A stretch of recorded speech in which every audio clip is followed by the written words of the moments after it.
দর্শক, আনুষ্ঠানিকভাবে নির্বাচনী প্রচারে নামলেন এম এ কাইয়ুম। ঢাকা 11 আসন থেকে তিনি নির্বাচন করবেন। আপনারা দেখতে পাচ্ছেন ইতিমধ্যে কিন্তু বিশাল একটি মিছিল নিয়ে কিন্তু এম এ কাইয়ুম কিন্তু তারা নির্বাচনী এলাকা কিন্তু নামছেন। আমার একটু কথা বলতে চাই ওনার সাথে।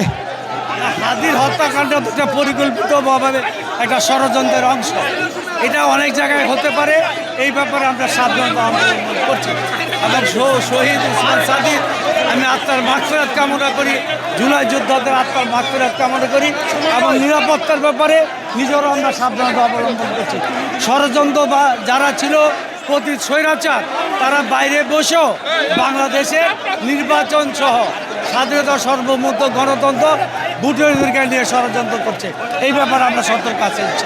আপনাদের পক্ষ থেকে বলা হচ্ছে যে নির্বাচনকে বানচাল করার জন্য একটি পক্ষ কাজ করছে। জি, এই বিষয়টা আসলে এটা প্রতি স্বৈরাচাররাই চায় না বাংলাদেশ স্থিতিশীল হোক, এই জন্য নির্বাচন সহ সব ব্যাপারে ষড়যন্ত্র করছে। আমিও মনে করি তাই। সেই ব্যাপারে আমরা সতর্ক আছি এবং জনগণ নির্বাচনের মুখে নেমে গেছে। কোনো ষড়যন্ত্র নির্বাচন টিকে রাখতে পারবে না। ইনশাল্লাহ আগামী বাংলাদেশ হবে তারেক রহমানের নেতৃত্বে বৈষম্যের একটি উন্নত কল্যাণ রাষ্ট্র। দর্শক, দেখছিলেন যে হাজার হাজার নেতাকর্মী নিয়ে ইতিমধ্যেই কিন্তু এম এ কাইয়ুম ঢাকা 11 আসনের সংসদ সদস্য পদপ্রার্থী বিএনপির মনোনীত থেকে কিন্তু আনুষ্ঠানিকভাবে প্রচারণা কিন্তু নেমেছেন।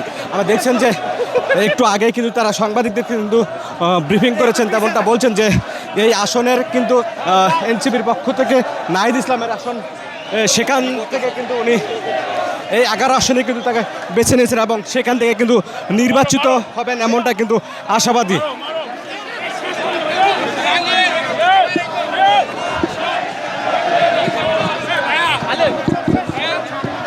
দর্শক, যুক্ত রয়েছেন গ্রিন টিভির অফিসিয়াল ফেসবুক পেজ থেকে। এই মুহূর্তে আপনাদের যুক্ত করেছি ঢাকা 11 আসন থেকে। আপনাদের জানিয়ে রাখতে চাই যে গতকাল প্রতীক বরাদ্দর পরপরই কিন্তু আজ অনেকে কিন্তু প্রচারণায় নেমেছেন। ধারাবাহিকতায় দেখছেন যে ঢাকা 11 আসনের সংসদ সদস্য পদপ্রার্থী এম এ কাইয়ুম কিন্তু তার নির্বাচনী এলাকায় কিন্তু প্রচারে নেমেছেন এবং একটু আগেই কিন্তু তার যে কার্যালয় রয়েছে সেই কার্যালয়ে থেকে কিন্তু দোয়া মাহফিলের মাধ্যমে কিন্তু সে নির্বাচন এলাকায় কিন্তু তারা ঘুরছেন এবং মানুষের দাঁড়ে দাঁড়ে যাবেন এবং সেখানে কিন্তু বিএনপির পক্ষে কিন্তু অর্থাৎ ধানের শীষ মার্কায় ভোটে কিন্তু তিনি কিন্তু ভোট চাবেন এবং দেখছেন যে হাজার হাজার নেতাকর্মীরা কিন্তু তাই এই বিজয় মিছিল অর্থাৎ এই নির্বাচনী মিছিলে কিন্তু তারা এসেছেন এবং দেখছেন যে নেতাকর্মী সমর্থকরা সহ কিন্তু বিশাল মিছিল নিয়ে কিন্তু ইতিমধ্যেই কিন্তু নির্বাচনী এলাকায় কিন্তু তারা পজিশন করছেন।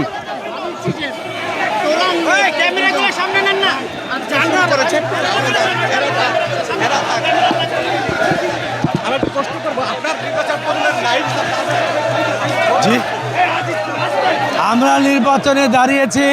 আমি বিশ্বাস করি এলাকার মানুষ বিএনপি থেকে অনেক উন্নয়ন পেয়েছে। 12ই ফেব্রুয়ারি নির্বাচনে ধানের শীষে বিপুল ভোটে আমরা ইনশাল্লাহ বিজয়ী হব। অন্যান্য যারা দাঁড়িয়েছে, এটা নির্বাচনের নিয়ম, এটা সকলে দাঁড়াবে। নির্বাচন আমরা মিলেমিশে সৌহার্দ্যপূর্ণ পরিবেশে করতে চাই।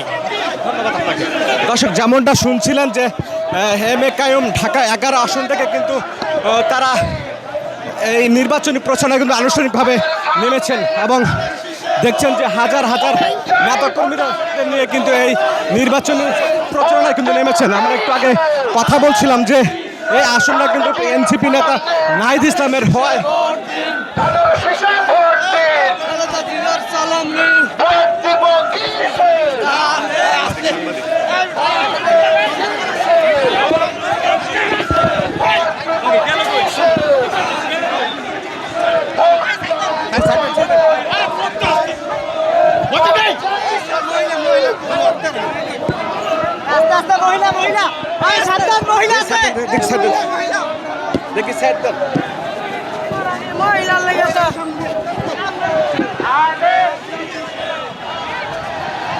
দর্শক, যেমনটা দেখছিলেন যে পিছনে পুরুষ আর সামনে মহিলা নেতাকর্মীদের নিয়ে কিন্তু বিশাল মিছিল নিয়ে কিন্তু যাচ্ছেন ঢাকা 11 আসনের সংসদ সদস্য এম এ কাইয়ুম।